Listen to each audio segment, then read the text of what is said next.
नमस्कार दोस्तों, स्वागत है आपका और आपके साथ हमेशा की तरह मैं हूं आशिमा त्यागी। दोस्तों, जरा ठहर कर सोचिए, अगर कोई मौलाना खुले मंच से कहे कि देश के अंदर जो भी कचरा है सारे हिंदुओं को 1 सेकंड में साफ कर देंगे, तो इस देश में क्या होता। न्यूज चैनल्स पर ब्रेकिंग चलती, एंकर गला फाड़ फाड़ कर देशद्रोह चिल्लाते और पुलिस रातों रात गिरफ्तारी भी करती और अगले ही दिन बुलडोजर कार्रवाई का वीडियो वायरल हो जाता, जैसा कि हर बार हर केस में देखा जाता है। लेकिन आज जो वीडियो सामने आया है उसमें एक भगवाधारी साधु हिंदू एकता पदयात्रा के नाम पर खुलेआम अल्पसंख्यकों के नरसंहार का आह्वान करता है और पूरा सिस्टम चुप है। सवाल यही है कि क्या यही सनातन धर्म है या फिर ये हिंदुत्व के नाम पर फैलाई जा रही नफरत की राजनीति है। जिस वीडियो का मैंने जिक्र किया है, वीडियो में एक पत्रकार साधु से सवाल करता है, बाबा तलवार काहे लेकर घूम रहे हैं हिंदू राष्ट्र की मांग के लिए? हिंदू राष्ट्र मांग के लिए। अच्छा। हिंदू राष्ट्र मांग के लिए, गौ माता को राजमाता बनाने के लिए, भारत के अंदर में जो भी कचरा है। कचरा किसको कह रहे हैं? कचरा उल्ला मुल्ला जो मुस्लिम है सीधा। इसलिए अभी तक उनको हम भाईचार समझते थे, अभी तक समझते थे। बाकी हमारे जो बागेश्वर महाराज धीरेन्द्र शास्त्री जी जो कदम उठाए, उनके लिए इन्हें 300 क्विंटल जहर मंगवा के ऐसी यात्रा को रोकना चाहते थे। बाकी सनातन को कोई रोकने वाला नहीं है। उन सारे कचरा को साफ कर देंगे। वो 15 मिनट मांग रहा है, हम 15 मिनट नहीं मांग रहे हैं, हम 1 सेकंड मांग रहे हैं सिर्फ। किस यात्रा के लिए क्या गए? हम ये संकल्प खा के चले हैं कि बाबर का नाम निशान मिटा देना है। आदित्यनाथ योगी सरकार से हम यही कहना चाहेंगे कि जल्द से जल्द पूरे भारत को एकदम स्वच्छ अभिमान बनाएं। भारत के बहनी बिटिया धर्म को, सनातन को हम स्वच्छ बनाएं। बाबा तलवार क्यों लेकर घूम रहे हैं, ये सवाल पत्रकार की तरफ से साधु बाबा से किया जाता है और जवाब आता है, भारत के अंदर जो भी कचरा है मुल्ला मुस्लिम सारा कचरा साफ कर देंगे। 15 मिनट नहीं, सिर्फ 1 सेकंड मांग रहे हैं। ये कोई भावनात्मक फिसलन नहीं, कोई प्रतीकात्मक भाषा नहीं, ये सीधा अगर देखा जाए दोस्तों तो ये सीधा नरसंहार का आह्वान है।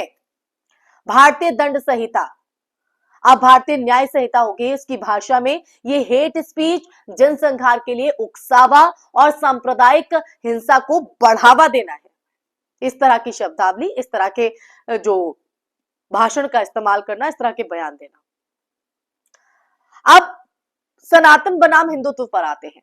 सनातन धर्म का मूल क्या है दोस्तों, मैं आप लोगों से जानना चाहती हूं। वसुदेव कुटुंबकम, अहिंसा परमो धर्म, सर्वे भवन्तु सुखिनः, यही तो भारतीय दर्शन की आत्मा है।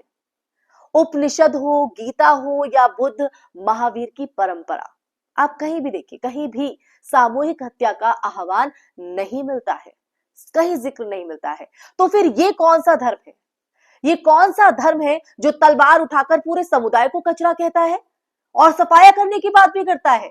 सच यही है कि ये सनातन नहीं, ये राजनीतिक हिंदुत्व है।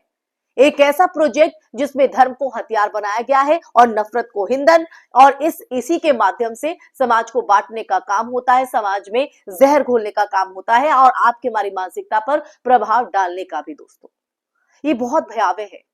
कुरान बनाम गीता की बहस का पाखंड, इस पॉइंट पर आइए। हम बार बार कुरान पर उंगली उठाते हैं कि उसमें हिंसा की बातें हैं, लेकिन क्या कभी हमने अपने तथाकथित धर्म गुरुओं से सवाल किया कि वो किस शास्त्र के आधार पर नरसंहार की बात कर रहे हैं? आप ही बताइए। गीता में कृष्ण अर्जुन से युद्ध की बात करते हैं, लेकिन वो धर्म युद्ध है, अत्याचार के खिलाफ, निर्दोषों के कत्ल के लिए नहीं। यहां तो खुलेआम एक समुदाय को खत्म करने की बात हो रही है। फिर भी ना कोई एफआईआर, ना गिरफ्तारी, ना मीडिया ट्रायल, जबकि कोर्ट के ये आदेश है कि इस तरह के मामलों में खुद संज्ञान लेना चाहिए प्रशासन को और एक्शन लेना चाहिए। लेकिन यहां पर हमेशा की तरह वही चुप्पी, और यही वजह है कि अब अगला पॉइंट है राज्य प्रशासन की चुप्पी पर।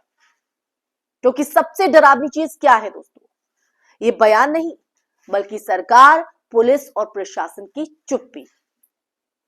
ये सिस्टम अगर किसी मुसलमान मौलवी के बयान पर होता तो यूएपीए, एनएसए, देशद्रोह सब लगा दिए जाते, सब एक्शन ले लिए जाते। घर पर बुलडोजर चलता, परिवार कैमरे के सामने रोता। ये कानून का दोहरा चरित्र है दोस्तों, और कानून सबके लिए बराबर होना चाहिए, लेकिन ये दोहरा चरित्र बार बार क्यों? जहां नफरत का धर्म देखकर फैसला होता है, अपराध देखकर नहीं। कब तक ये चलता रहेगा? ये जो ध्रुवीकरण की राजनीति है वो कब तक चलेगी, और इसमें हम और आप कब तक हिस्सा बनते रहेंगे? इतिहास गवाह है दोस्तों। इतिहास हमें ये बताता है कि जब जब जब जब नफरत को धार्मिक आवरण मिला है ना, तब तब समाज टूटा है। चाहे वो 1947 हो, 1984 हो, या फिर 1992 हो, या इसके अलावा 2002। हर बार आप देखिए, हर बार आग किसी एक घर से शुरू हुई और अंत में पूरा मोहल्ला जला, जिसमें हिंदू भी थे, मुस्लिम भी थे। आज वही भाषा, वही उन्माद, वही एक सेकंड में सफाया वाली जो सोच है फिर लौट रही है, बस इस बार भगवा उड़कर। अब मीडिया और समाज की भूमिका पर भी आते हैं, वो समाज जिसमें हम और आप आते हैं दोस्तों। और मीडिया को तो आपको पता है, लोकतंत्र का चौथा स्तंभ। कॉर्पोरेट मीडिया या तो चुप है या फिर इसे भावनात्मक बयान कहकर हल्का कर रहा है। लेकिन सवाल दोस्तों हमसे भी है, समाज से। क्या हम चुप रहेंगे? क्या हम अपने धर्म को नफरत के सौदे में गिरवी रख देंगे? ये सवाल मेरा आप लोगों से ही है दोस्तों। इसी सवाल के साथ चर्चा के अंत में आते हैं, चर्चा के कंक्लूजन पर आते हैं, क्योंकि याद रखिए दोस्तों, धर्म कभी भी तलवार नहीं मांगता है, नफरत राजनीति मांगती है। आप हमेशा याद रखना, अगर आज हम इस जहर को नहीं रोकेंगे तो कल ये किसी एक धर्म तक सीमित नहीं रहेगा। तब सवाल हिंदू मुसलमान का नहीं बचेगा, याद रखिएगा, ये सवाल नहीं बचेगा। सवाल सिर्फ इतना होगा कि इंसान बचेगा या नहीं।